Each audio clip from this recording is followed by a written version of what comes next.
اعوذ باللہ من الشیطان الرجیم بسم اللہ الرحمن الرحیم۔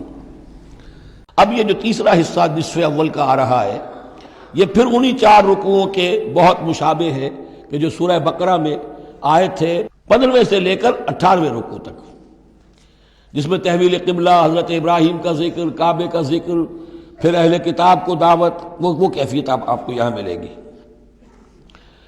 قل یا اہل الکتاب تعالوا الی کلمۃ سواء بیننا وبینکم، اے نبی کہیے اے اہل کتاب۔ اب یہاں جمع کر لیا گیا یہود اور نصارہ دونوں کو۔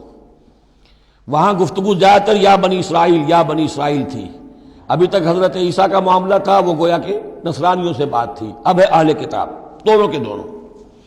قل یا اہل الکتاب تعالوا الی کلمۃ سواء بیننا وبینکم، کہیے کہ اے کتاب والو آؤ ایک ایسی بات کی طرف جو ہمارے اور تمہارے مابین بالکل برابر ہے، متفق علیہ ہے۔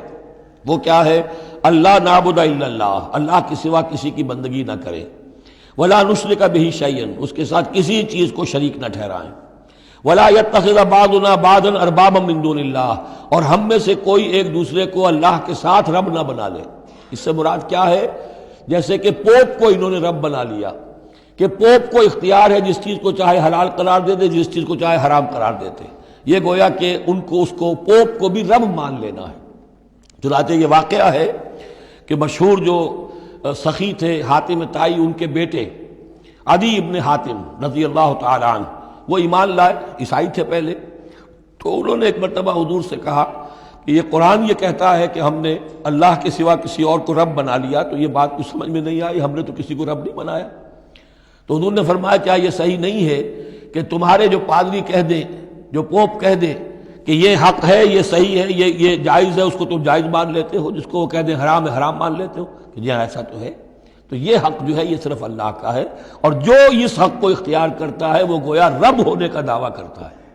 اب یہ ساری قانون سازی جو شریعت کے خلاف کی جا رہی ہے، یہ خدائی کا دعویٰ ہے جو لوگ کر رہے ہیں بیٹھے ہوئے، اور ان ہاؤسز میں پہنچنے کے لیے جو بےتاب ہوتے ہیں اور اس کے لیے کروڑوں روپیہ خرچ کرتے ہیں، جہاں جا کر یا تو پہلے طے ہو جائے یہاں کوئی قانون سازی کتاب و سنت کے منافی نہیں ہو سکتی، پھر جائیے، پھر وہاں پر جا کر قانون سازی کتاب و سنت کے دائرے کے اندر کیجیے۔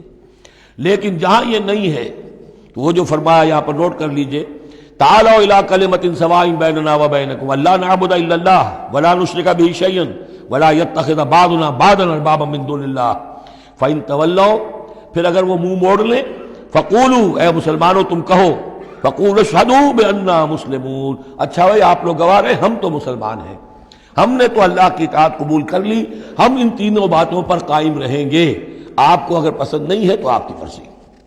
یا اہل الکتاب، اے کتاب والو، لم تحاجون فی ابراہیم، تم ابراہیم کے بارے میں کیوں جھگڑتے ہو؟ وما انزلت التوراۃ والانجیل الا من بعدہ، حالانکہ تم بھی مانتے ہو کہ تورات بھی ان کے بعد نازل ہوئی، انجیل بھی بعد میں نازل ہوئی، یہودیت بعد کی پیداوار ہے اور نصرانیت بھی بعد کی پیداوار ہے۔ تو ما کان ابراہیم یہودیا ولا نصرانیا ولکن کان حنیفا مسلما، وہ تو مسلمان تھے، وہ تو اللہ کے فرما بردار تھے، یہودی یا نصرانی تو نہیں تھے۔ افلا تعقلون، تو کیا تم عقل سے کام نہیں لیتے؟ ہاں انتم ہؤلاء حاججتم فیما لکم بہ علم، دیکھو یہ تم لوگ اب تک جو بھی باتیں کرتے رہے ہو، تم نے مباحثہ کیا ہے، وہ ان چیزوں کے بارے میں بھی ہے جس کا تمہیں کچھ علم ہے۔ فلم تحاجون فیما لیس لکم بہ علم، ایسی چیزوں کے بارے میں حجت بازی کیوں کرتے ہو جن کے لیے تمہارے پاس کوئی دلیل ہی نہیں، کوئی بنیاد نہیں، کوئی علم نہیں۔ ابراہیم کو کیا قرار دو گے، نصرانی یا یہودی؟ واللہ یعلم وانتم لا تعلمون، اللہ جانتا ہے اور تم نہیں جانتے۔ ما کان ابراہیم یہودیا ولا نصرانیا، اچھی طرح تمہیں بھی معلوم ہے ابراہیم نہ یہودی تھے نہ نصرانی تھے، ولیکن کان حنیفا مسلما، وہ تو اللہ کے فرما بردار تھے بالکل یکسو ہو کر۔ وما کان من المشرکین، اور نہ ہی وہ مشرکوں میں سے تھے۔ گویا کہ 3 طبقات جو موجود تھے عرب میں اس وقت، یا مشرکین عرب تھے، وہ بھی اپنے آپ کو منسوب کرتے تھے، وہ تو چونکہ نسل تو حضرت اسماعیل کی ہے تو وہ بھی کہتے تھے ہمارا رشتہ ابراہیم سے ہے، یہودی بھی نصرانی بھی، لیکن فرمایا ابراہیم جو ہے وہ نہ یہودی تھے نہ نصرانی تھے نہ مشرک تھے۔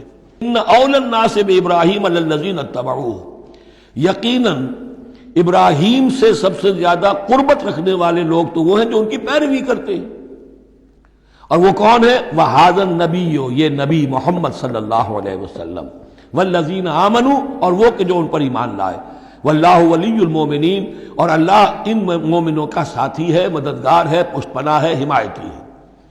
وَدَّتْ طَائِفَةٌ مِّنْ أَهْلِ الْكِتَابِ لَوْ يُضِلُّونَكُمْ وَمَا يُضِلُّونَ إِلَّا أَنفُسَهُمْ وَمَا يَشْعُرُونَ، اہل کتاب کا ایک گروہ جو ہے تلا ہوا ہے اس پر، آرزومند ہے کہ اے مسلمانوں تمہیں کسی طریقے سے گمراہ کر دیں۔ لَوْ يُضِلُّونَكُمْ وَمَا يُضِلُّونَ إِلَّا أَنفُسَهُمْ، وہ نہیں گمراہ کر سکیں گے مگر اپنے آپ کو، وَمَا يَشْعُرُونَ، انہیں اس کا شعور نہیں ہے۔ یا اہل الکتاب، دیکھیے کو انداز جو ہے بڑا ہی داعیانہ، جیسا کہ وہ جو 5واں رکوع تھا سورہ بقرہ کا، اس طرح کا انداز ہے یہاں۔ یا اہل الکتاب لما تکفرون بآیات اللہ وانتم تشہدون، اے کتاب والو، اے اہل کتاب، کیوں تم اللہ تعالیٰ کی آیات کا انکار کرتے ہو جبکہ تم اس کے قائل ہو، پہچان چکے ہو، دل میں جان چکے ہو۔ یا اہل الکتاب لما تلبسون الحق بالباطل وتکتمون الحق وانتم تعلمون، اے اہل کتاب کیوں تم حق کے اوپر باطل کا ملمہ چڑھاتے ہو، کیوں حق کو چھپاتے ہو جانتے بوجھتے۔ یہ بھی اس 5ویں رکوع میں آیت موجود تھی، ولا تلبسوا الحق بالباطل وتکتموا الحق وانتم تعلمون۔ صدق اللہ العظیم۔